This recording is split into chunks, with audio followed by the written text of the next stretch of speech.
What's up, and welcome to a new episode of ParaTruth Radio. Oh, I'm sorry, ParaTruth Reborn.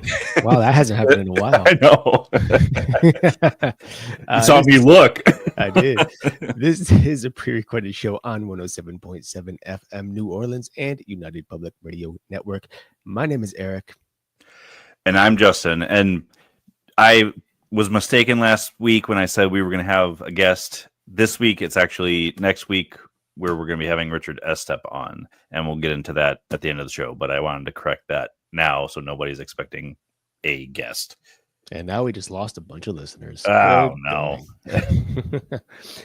So today we're going to talk about one of the probably the most infamous areas in the United States, and that is the Appalachian Mountains, which is home to a rich tapestry of folklore passed down through generations and generations. This particular episode delves into the myths and legends and stories that have shaped the region's identity and continue to captivate the imagination of thousands of people around the world.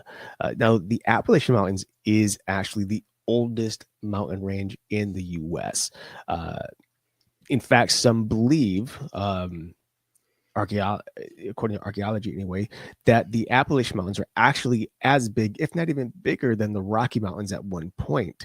But over the course of thousands and thousands of years, the Appalachian Mountains have crumbled and slowly degraded and became smaller.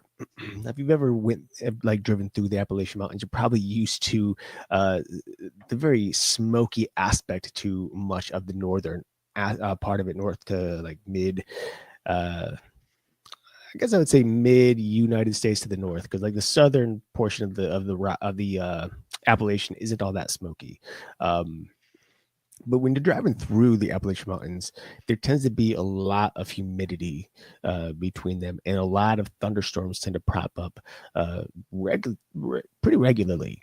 So it tends to create this fog that kind of sits between the mountains within the valleys, and it just creates this kind of spooky atmosphere, especially when you start to consider all of the various stories that have evolved from the Appalachians.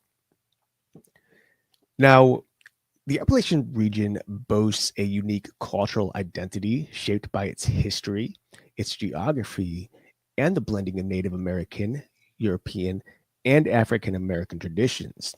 And this identity is characterized by strong family ties, a connection to the land, and a diverse array of cultural expressions, including traditional music, crafts, foodways, and even folklore itself. In fact, Appalachia is one of those places that is so unique in its identification that there are a number of groups on Facebook and just throughout social media dedicated to the Appalachia. Let me also say Appalachia, as some will say. I'm from the Northeast, so it's Appalachia. But there are a number of groups dedicated to this region and the various stories that exist within them. Primarily the stories of like ghosts and cryptids in particular, not to mention the number of urban legends that tend to exist as well. Mm-hmm. And it's amazing how urban legends kind of melds into the cryptid as well, because I mean, if you think about it, the Mothman legend could be an urban legend. Like where we're from, Ohio, the melon heads of Ohio is an urban legend, but they could also be viewed as cryptids as well. Mm-hmm. No, 100%. So one thing regarding Appalachian history is the oral traditions, which are very crucial to understanding its history and its culture. Now, they serve as the primary means of transmitting knowledge, beliefs, and values across generations, shaping the region's identity and worldview. Again, a lot of people know about the Appalachian mountain range from all over the world, and people flock to it on the regular to just enjoy the atmosphere of what is the mountain range, but also for those spooky spooky stories that exist within them as well throughout history. Now, this includes, as I stated earlier, some storytelling, music, and folklore, which preserved the history, shared experiences, and reflected the unique character of Appalachian life. Now, storytelling is one of the primary ways or examples in which the Appalachian Mountains have really um, grown in their identity overall amongst so many people. In fact, you can ask any individual who lives anywhere near them, whether they're in West Virginia, North Carolina, Southern Ohio, you name it. Anyone you encounter in those areas who live in those states, they probably have some sort of story, either a firsthand witness account or maybe a secondhand witness account of something spooky happening, or just a story that was passed down from one generation to the next. And there are a number of different bookstores also throughout the mountain range that you can go and actually pick up basically folkloric stories based on the mountain range, especially within the area. So if you're West Virginia or if you're in Virginia, these places actually have books dedicated to those states about all the folklore within the mountains. And if I remember right, we had somebody on who we had met at Scarefest that had a collection of those stories. And of course, I didn't have the book ready to share that. But on the original show of the show, ParaTruth Radio, there is an episode where we talked to somebody about the different legends that he had jotted down in his book. Now, when it comes to storytelling, and especially Appalachian storytelling, it includes a lot of ballads and folk tales, often conveyed tales of love, of hardship, of triumph, and capturing the echoes of time. And mind you, again, this particular range is a treasure trove of history within itself. It was a mountain range that helped, or that was there really with the establishment of the United States. It was very, very unique and important to the natives early on before American history. And there's just, again, a lot of history that reinforces the actual folklore that exists for this particular area of the states. Now, music is another thing that we've talked a little bit about. And with Appalachian music in particular, we're talking about folk music. With its storytelling elements and unique instruments, it reflects the region's history and cultural influences. And then, of course, there's the folklore itself, with its supernatural beings, moral lessons, and trickster-like characters, which again reinforces the cultural values and offers insight into the collective experiences of the Appalachian peoples. So when it comes to folklore and the Appalachian history, it's very crucial. The folklore itself is very crucial in preserving the Appalachian ancestral knowledge and values by transmitting cultural traditions, stories, and customs through oral traditions and shared experiences. And it serves as a way to communities, it serves as a way for communities to pass down beliefs, morals, and a sense of identity, reinforcing a connection to the past and shaping the present. And again, if you ever go onto any of these Appalachian groups, you will find a grand number of people who are so dedicated to the mythology that exists within the Appalachian Mountains, and the number of people that come together to talk about these things. It is very unique element within the United States in particular. Yeah, I mean, growing up, I think both of us always was either hearing stories or, I mean, we even used to tell stories back in the day, and telling stories around the campfire originated well before people came here from the east. But I think in the Appalachia region, that kind of reinforces those campfire stories, because it was the way that they would tell this history and this folklore to everybody else. Right. Well, and not to mention, like, you have to consider why the folklore exists in the first place. And, in most cases, or in some cases, I should say, there is as we've said on this show, I'm sure plenty of times, there tends to be a hint of truth, at least in every folkloric story. But there are, in some cases, folklore, legends, etc., that are simply just made up, imaginative, or they took on kind of a life there of themselves, where it begins as one idea, one story, and then kind of like this game of telephone, the story is added. Like there's more and more added to the story, more elements, more things to make it scarier. And the one thing about the mountain range here is a lot of it isn't explored. It's it's much like any mountain range for that matter. It's very densely forested. There are creatures, noises, things like that you don't always encounter in the cities or the surrounding areas of the mountains even. And so there are things that are very unique to this mountain range, and it naturally inspires a kind of mythology and a horror-esque belief system behind them. And I've spent so many years driving through the Appalachian Mountains. I lived in Virginia for 3 years. I lived in Georgia for 2.5 years. I lived at, I grew up in Cleveland, so my family was here. So I was constantly driving back and forth from Virginia to Ohio to Georgia, back to Ohio. And again, like I was living in the Valley of the Blue Ridge Mountains when I was in Virginia. So I was able to soak up all kinds of stories regarding various incidents or belief systems around that area. But yeah, again, this is like, I feel like these stories are some of the unique ones. I don't want to mind that there are so many various stories throughout the country and throughout the world. But there is something vastly unique to the Appalachian Mountains that I think draws people. And I think that in and of itself is kind of mysterious to me.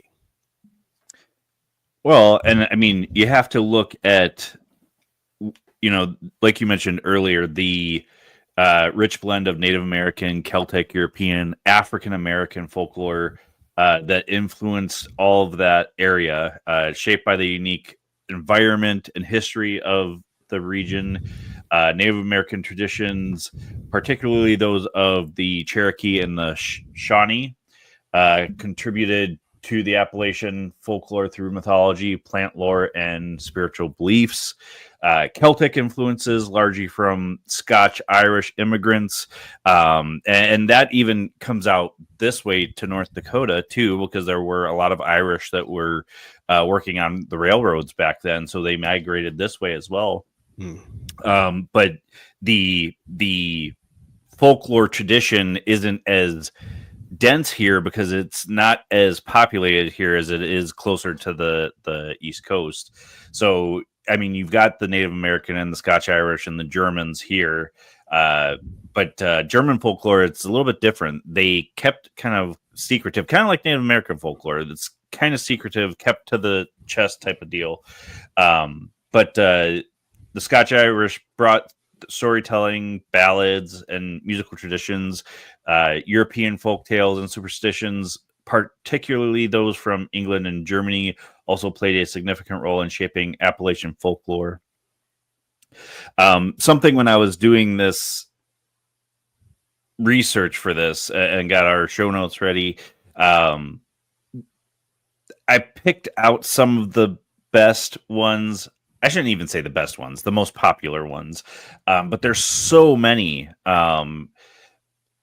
But Erik, you can tell me if you've heard or not heard of these. I think for the most part, we've both heard of these. Yeah, I mean, I've heard of them all. I mean, obviously, I've already looked through the notes, so yeah. Well, right. I'm plenty well aware of all of them.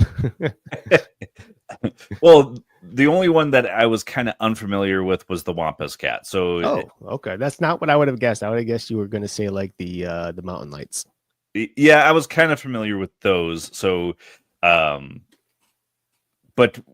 the Bigfoot and Sasquatch, I kept this one really brief because we've talked about the Bigfoot and Sasquatch till I think both me and Erik are blue in the face and still don't have 100% belief on which side of the fence we stand on as far as if the Bigfoot is real or if it's a spiritual creature or what. But the Appalachian Mountains are popular location for Bigfoot sightings, with tales of this ape-like creature inhabiting the deep woods. Pretty much any forested area is kind of where the Sasquatch or Bigfoot's stomping ground is. There will be those that say that Sasquatch and Bigfoot are actually two separate species of the same family. Yeah. Well, you probably remember this story, but I actually thought I had encountered a Bigfoot one time driving through West Virginia. I think it was West Virginia, either Northern Virginia or Southern West Virginia, while driving on the freeway. I think you brought this up on Tim Sedano's show, Parasite Insight. So I was driving the freeway, and it was like I guess like late afternoon to early evening, right? And at this point, I think I was probably right around 31, maybe a little younger than that, but my eyesight was already starting to go. So my eyesight isn't the best anymore. But dude, so I saw something at the corner of my eye as I was driving. Like, it was a good distance in front of me, off to the side on the brim of the road. And like my heart started racing, because like in my mind it all clicked. I knew what this thing was, and I was darn for certain that this was a Bigfoot. But of course, as I drove closer and was able to focus, my eyesight actually was like, oh, hey, think this is getting closer. We can now see what it is. It ended up just being like a little pine tree, a good 7 foot tall pine tree. But the way that the shadows play tricks on you in there, like in that area, is kind of crazy, because and I'm not saying that necessarily it's the shadows itself doing it. It might have just been my mind trying to make sense of what I was seeing. And of course, since I'm always so versed in our podcast, like my mind is always going to this paranormal aspect of stuff, right? Mm-hmm. Thinking like, what is this? What could this be? I mean, same here with as many quote unquote UFOs that I've seen. Right.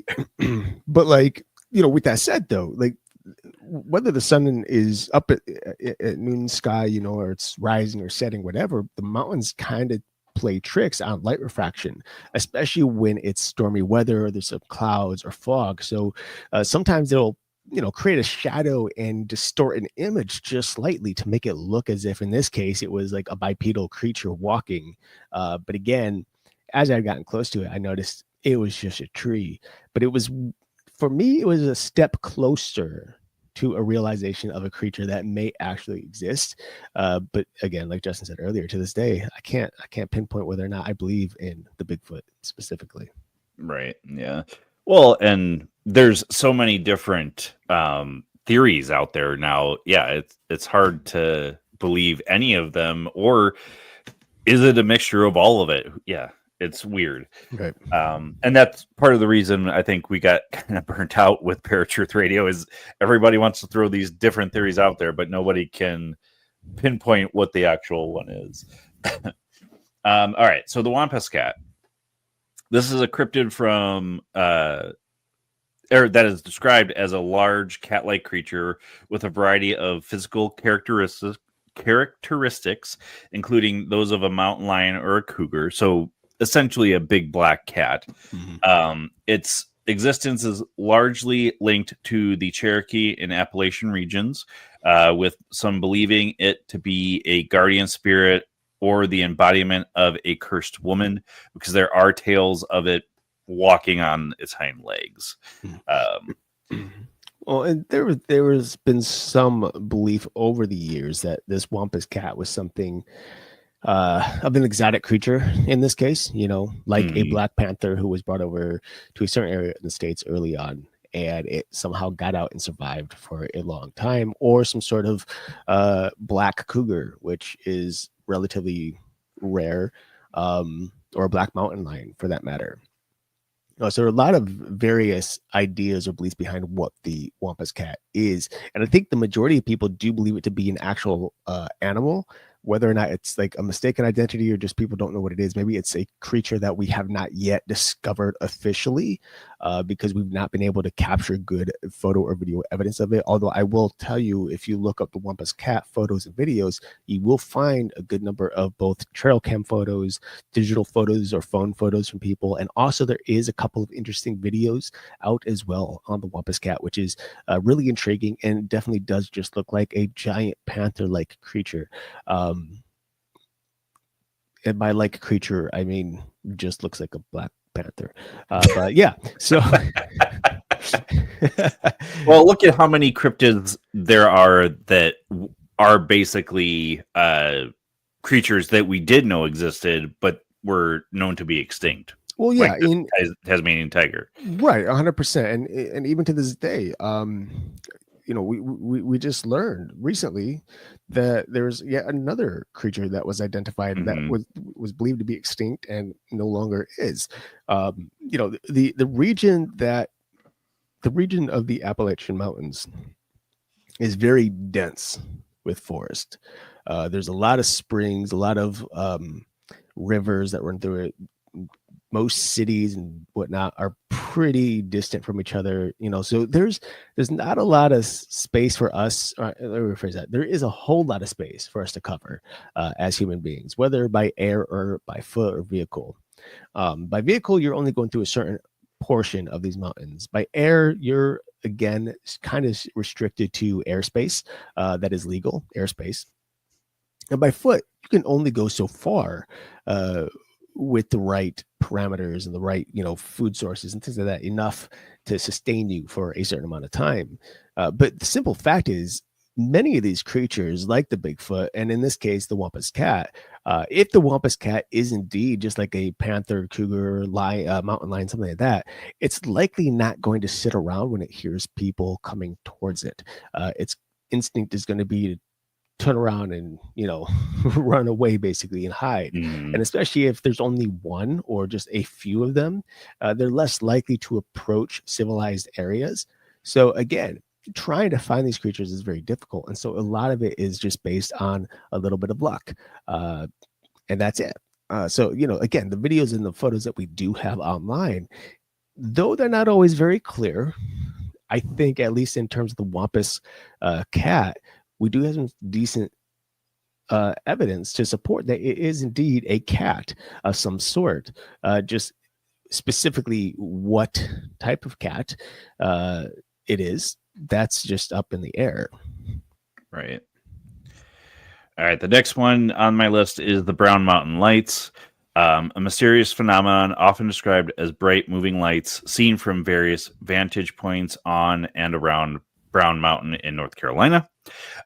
These lights are a popular topic of discussion and have been linked to various explanations, including Cherokee legends, ghost stories, and even UFO sightings. Which, if you guys don't know, the Phoenix Lights, this type of phenomenon is throughout the world, not just the Appalachia area. It's just these specific lights are specific to the Appalachian region. Right.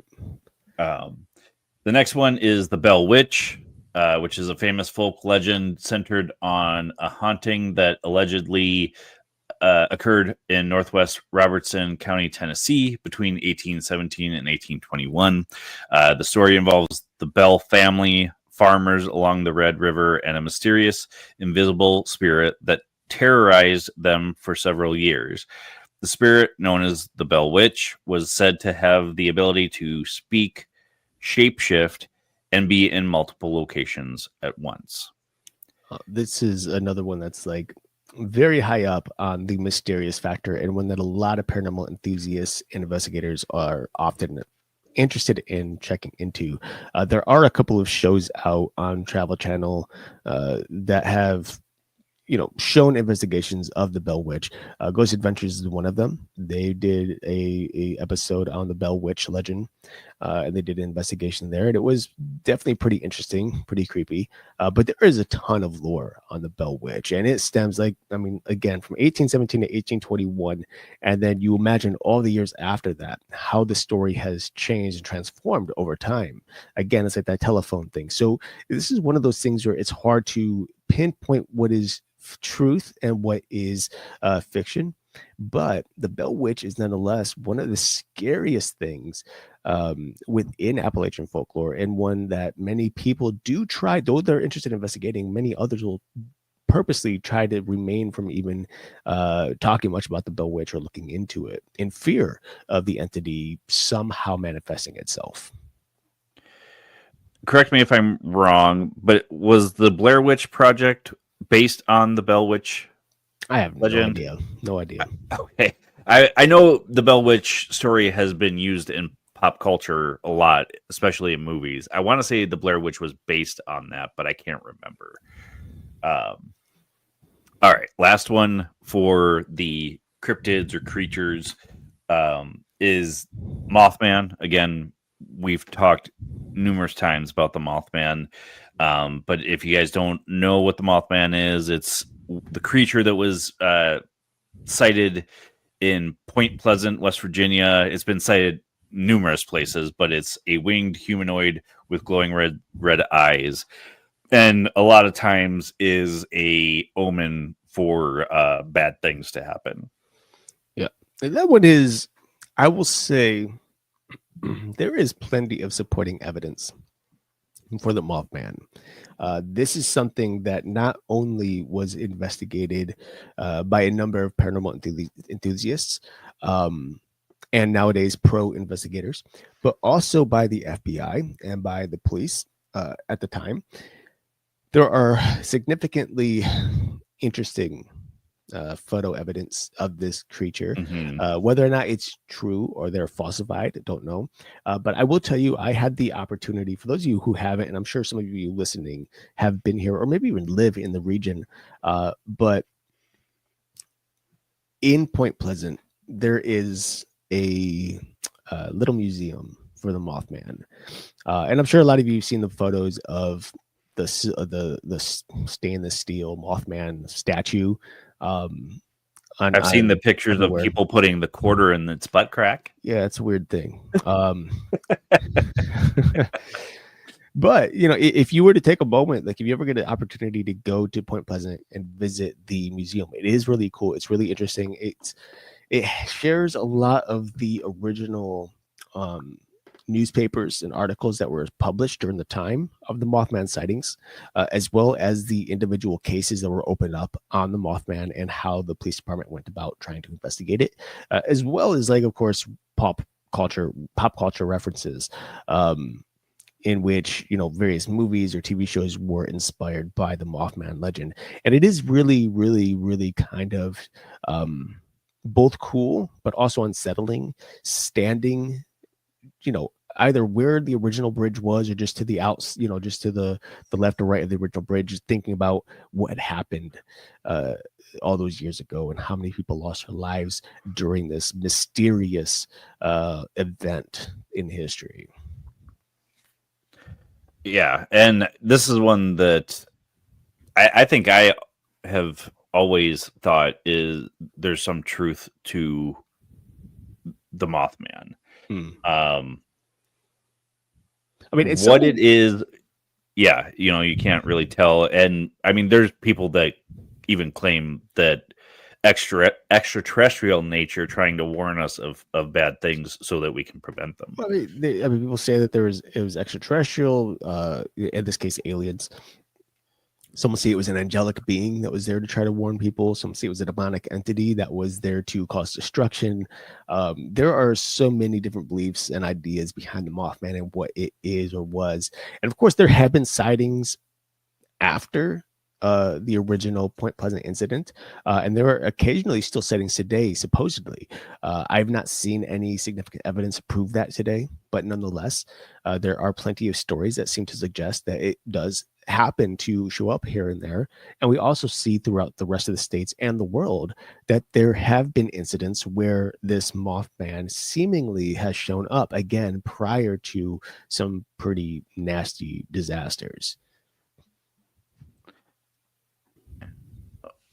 Now, we've talked about these creatures, and it is a part of Appalachian folklore, but their folklore permeates their daily life so much more, going into various traditions like food, music, their storytelling, like we mentioned, and even community rituals.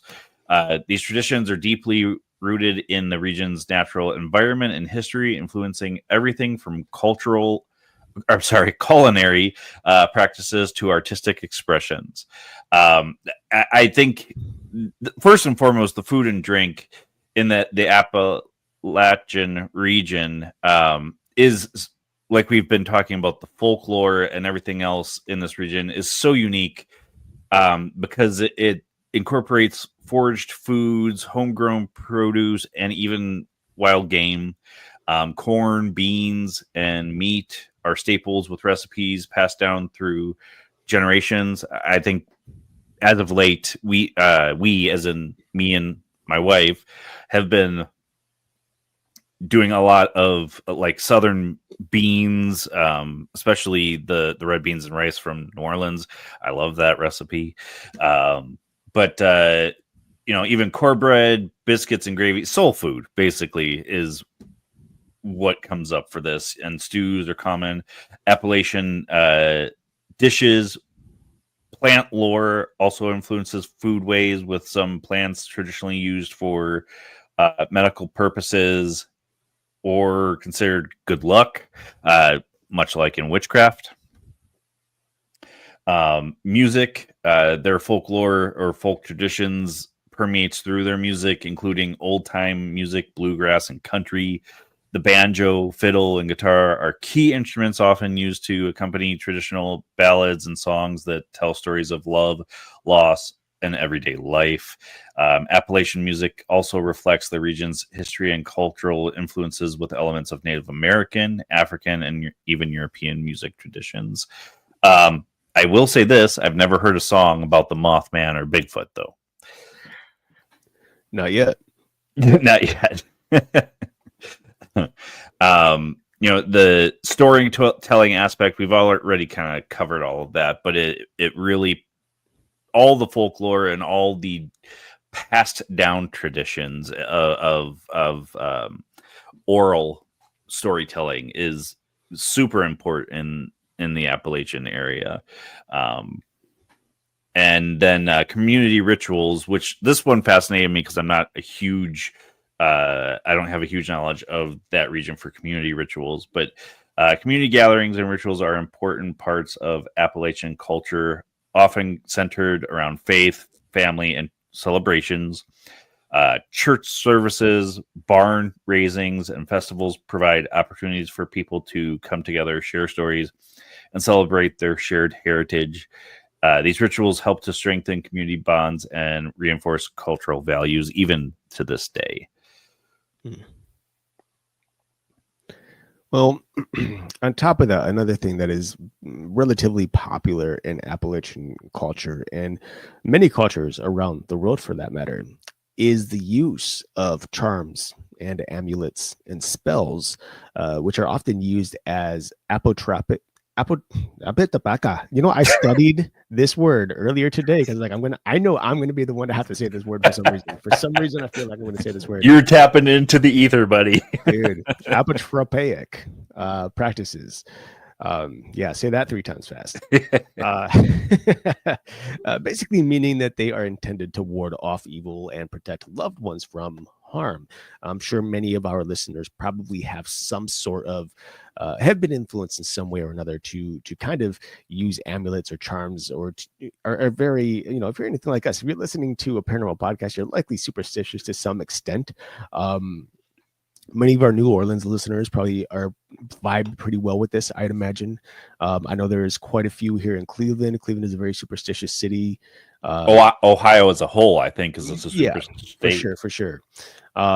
So wherever you're tuning in from, we would love to hear from you. Like, what are some elements that you tend to gravitate to in terms of superstition, like when it comes to protection? Especially, do you use charms? Do you have an amulet? Do you have anything outside your door? Here in Ohio, when I'm not working on film productions, I'm usually doing delivery services like groceries and whatnot, and I will tell you the amount of homes that I come across with a broom that is hanging above or on the side of a door, or a home that has food dogs at the base of their stairs to protect it from negative energies and evil spirits, is just wild to me. It's not something that I think a lot of people really consider. That's kind of a slightly hidden gem or aspect to the Cleveland area that I think a lot of tourists don't know. And I've always kind of known that there has been a great superstition here in in this my particular city, and we even have I've shared this once upon a time, specific vampire bars that exist underground here in Cleveland as well. So there is a lot of interesting, somewhat darker aspects to what is the quote unquote the land, not to mention the number of great hauntings and cemeteries that are supposedly haunted as well. Now, with that said, these practices in the Appalachian culture are often rooted in a unique blend of Christian beliefs, folk magic, basically creating a system that provides meaning and empowerment in a challenging world, right? So, amulets, I'm sure we all know, most of us at least, what an amulet is. It's typically worn around the neck, in a pocket, or hung above a doorway. And amulets are really believed to connect individuals to themselves, either to each other, to the elements, and even to the divine. Some will even use it as kind of a grounding nature. For me, for a long time, I was wearing a black obsidian wolf pendant or amulet. That's something that I really gravitated to. It's kind of synced with like fire, it's basically my birth element, my birth stones, and all that's everything that has to do with what do you call like my zodiac and whatnot. So I just seem to gravitate toward black obsidian. It's a element that is believed to absorb negative energy as opposed to redirect it. It just absorbs it. So you often have to clean or cleanse black obsidian on the regular, because it can, if you believe it does what it's supposed to do, then it can get a little filthy energy wise. So that's something you have to consider with a lot of amulets. And the nice thing about amulets, though, is it often is dependent on the wearer or the person who's using it. So however you decide you want to manifest this amulet, whatever you want it to do, typically the idea is that you embed your belief system into the amulet itself, in this case empowering it. And there of course are a number of different ways that you can do this, which I'm not going to get too deep into, but it's an easy Google search. There's so many ways to do it, really. Yeah. Another one is witch bottles. Now, these are bottles containing various objects like pins or needles, typically believed to deflect curses and evil. A lot of people, unfortunately, who aren't really educated in the idea of the witch bottle, they come across them in old homes and they think that it was placed as a curse on the family, but it's actually the opposite. Most witch bottles are created to protect the family. And a lot of this comes from Southern roots, voodoo, hoodoo, West African cultural beliefs. So this kind of stems from an old world, and you may not know it, but there have been a number of old homes, especially throughout the Appalachian in the South, where there is like a mummified cat and rat or mouse embedded into a wall, which is kind of crazy. But there was a belief system that if you were to put a cat and a mouse into the walls, it was kind of this symbolic representation of any rodents, any creatures from coming in. Like it was a preventative measure, one of those, my belief, superstitions in this case. It's kind of gross to put a poor dead cat into your wall. Most people who do that typically eventually start to put dead people in their walls, and those are called serial killers, and that is illegal in the United States. And we just talked about that on the episode we did with the Cat Ward. Yeah. Another one, of course, is charms, and this again, kind of similar to amulets in a way. Objects like crosses, horseshoes, or other symbols are believed to have inherent protective powers. One of the most popular by far is the crucifix, right? There are people, both Christian and non-Christian, who wear the crucifix in simple belief that it is in of itself a very powerful charm to protect a person from any number of elements. And there are plenty of other charms too. Like the horseshoe is very popular for good luck. The what is it, the Italian horn, is that what it's called? There's a specific name to it, I think. I can't remember. Yeah, I know what you're talking about. That's supposed to represent fertility. But I mean, even look at the evil eye. A lot of people believed that having an evil eye pendant was to curse somebody. It's actually to protect you against the evil eye from somebody else. Absolutely. And then one of the last things that is often used for some people anyway is spells. Now, spells can be a little controversial for some individuals, but they're often recited or performed to invoke protection or ward off evil, and sometimes even incorporate Christian elements, as we see in our some of our New Orleans voodoo practices, in which Christian elements are involved in some of the voodoo spells that are cast. But I will go a little beyond spells, because I think spells kind of leaves this as an example of like a type of witchcraft. But I'm also going to add prayer here too, because prayers are also not a, I wouldn't say an extension or a what do you call it?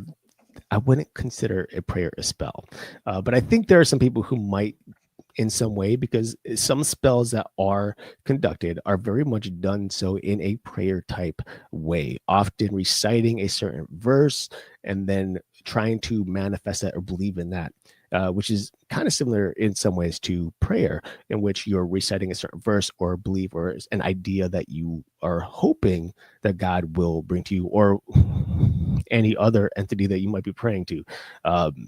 I guess you do you, but Well, be careful. I think most people kind of incorporate that because it's a way to invoke your intent. Like a lot of people pray, but when they're doing that, they're praying for something specific, and that has to do with intent. So I think that's where that kind of comes from. It's a completely different reaction, I guess, but similar, like you're saying. Yeah.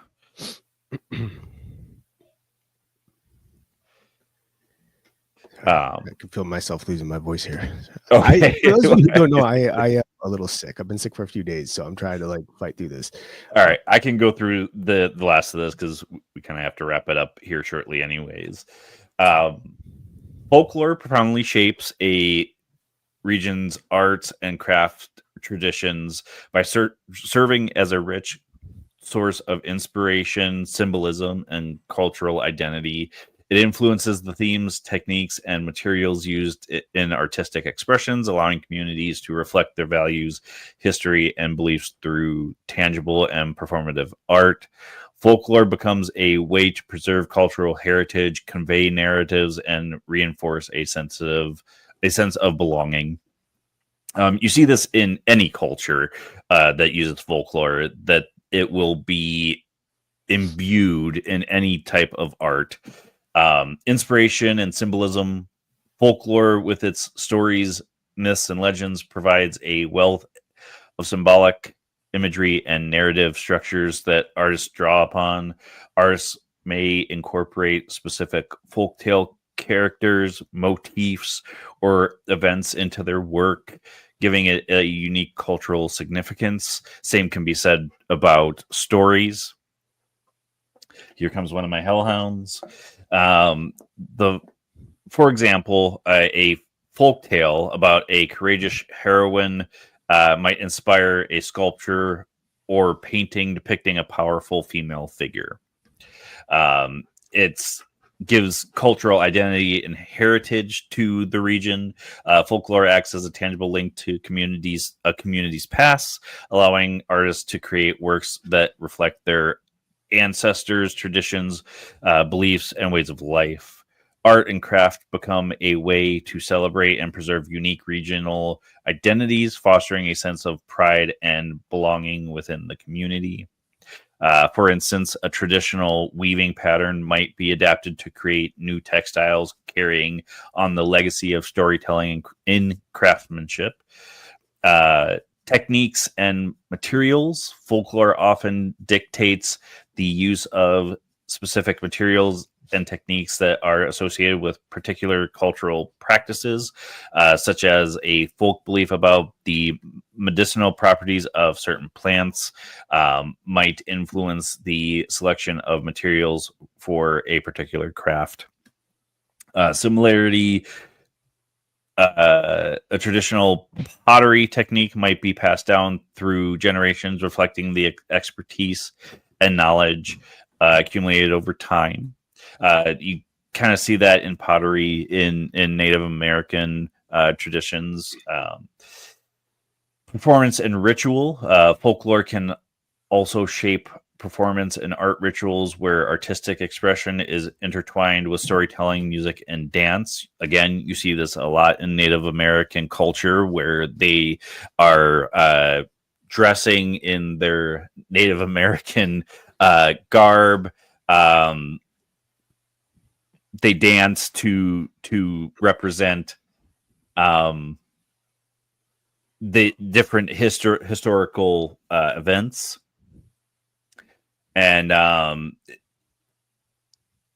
folk dance may be performed during a harvest festival, combining artistic expression with a celebration of the community's agricultural traditions. These performances often involve costumes, props, and musical instruments that are rooted in the region's folklore and cultural practices. Erik had mentioned, New Orleans, because that's one of the areas that we are broadcast. And I believe, don't they in New Orleans have a certain Day of the Dead tradition? As far as I know, but I live in Cleveland. I don't know. No. Oh, yeah. If you're listening in New Orleans, let us know. Put it in the comments wherever you're at, or on social media. Let us know. These performances already went over that. Evolving traditions. While folklore provides a foundation for artistic expression, it's not static. Sorry. It evolves and adapts over time, reflecting changes in the community and the world. Artists may incorporate contemporary themes and influences into their work while still honoring their cultural roots. And this dynamic interplay between folklore and art allows for preservation of traditions while fostering creative innovation. So what are some of your final thoughts about the Appalachian folklore, or folklore in general? I mean, well, folklore in general is just, it's always intriguing. I mean, it's one of the things I study the most. I find folklore to be so interesting because, again, I do believe that the majority of folklore that we have is based off of some sort of truth, right? And so understanding the folklore helps us to better learn the truth, and that means backtracking and seeing where the folklore originated and why it originated, but then how it manifested throughout time. And that allows us to have some sort of basis or understanding of something like the early Appalachian belief system. Especially when it comes to the folklore, the urban legends, and all the myths that surround it, and especially when thinking of like ghosts and these cryptids that seem to exist within the mountain range. As for the Appalachians, I mean, I will tell you again, for someone who has spent many, many years within the Appalachian Mountains, either hiking through them or driving through them, day, night, midday, whatever, there is some certain element to it. It's almost as if the Appalachian Mountains have a spirit of their own. It's like they're a living, breathing entity. And of course, I just, at least to some extent, I believe this in general, just based on my Christian faith. I believe God's spirit hovers in everything and exists in everything. But I think there's something else within the mountain range as well. Almost like there is another sort of supernatural entity that helps influence a lot of these myths. It is, again, you can sit in the middle of it and there's almost a heartbeat. And it's kind of, it's like calming, but also a little kind of creepy. That's not something you get. Like, you have to understand, I do believe like anywhere you live, there's probably a heartbeat to your city. You know, I think like you think New York City, you think something like Los Angeles. Even if we go way out to your neck of the woods, Bismarck, you know, you can pinpoint the one thing that is often most regulated, and that's where the heartbeat exists. You know, whether that be traffic, whether that be the people, whether that be airlines, you know, et cetera. There's always something, or maybe just the atmosphere in and of itself. And with that said, I do think the Appalachian Mountains do have its own heartbeat, and that is really kind of cool, really intriguing, and it's what constantly I think draws people to the mountain range, as it makes it a prime destination for people who are interested in exploring at a very old part of the Americas, but also those who are very interested in the folklore and the ghost stories that are very much ingrained into its history. Yeah, and I feel that folklore was originally started to kind of convey urgency and awareness of things that you can't explain. So I think that it's very important to continue on those traditions, even in this today and age where you can find information at the drop of a hat. But definitely keep those vocal traditions alive, because it's one of those things that you don't want to lose that. That's especially, say we had this huge catastrophic thing happen and we no longer had the internet or cell phones or any of this stuff. We have to pass that information on somehow. I do want to encourage you all to tell us what you all think, because information that we find is typically just researching the web and finding stuff. I mean, some of it's we've experienced as well. So tell us your thoughts. Folklore, some of the cryptids we talked about, whatever. Put it in the comments, email us, put it on social media, whatever. We would love to hear from y'all. I do have to make sure that we let you know that we will be on, as the airing of this episode, we will be on Third Eye Live show on Wednesday, May 7th at 8 p.m. Eastern time. We will definitely get you guys a link as soon as we have it to get on and get into Brian Bowden's chat and just interact with us. And then we've got Richard Estep next week for the horrors of Fox, what is it? Hollow Farms. And then the week of the following week, is Chris Carter to talk about his book, The Case for the Afterlife. So a lot of great guests coming up, a lot of great guest appearances by us on different shows. So if you're not, make sure you like, share, subscribe, follow, no matter where you listen or on social media. We're on Blue Sky, we're on Instagram, we're on Facebook. We've walked away from X and LinkedIn, but I might have to incorporate us back into those. I'm not sure yet. Anything else you can think of? No. Okay. Again, this was a pre-recorded show on 107.7 FM New Orleans and United Public Radio Network. Make sure you check out all the great shows we have on United Public Radio Network. Until next week, where you will find us same time, same channel. My name is Justin. And I'm Erik. Peace.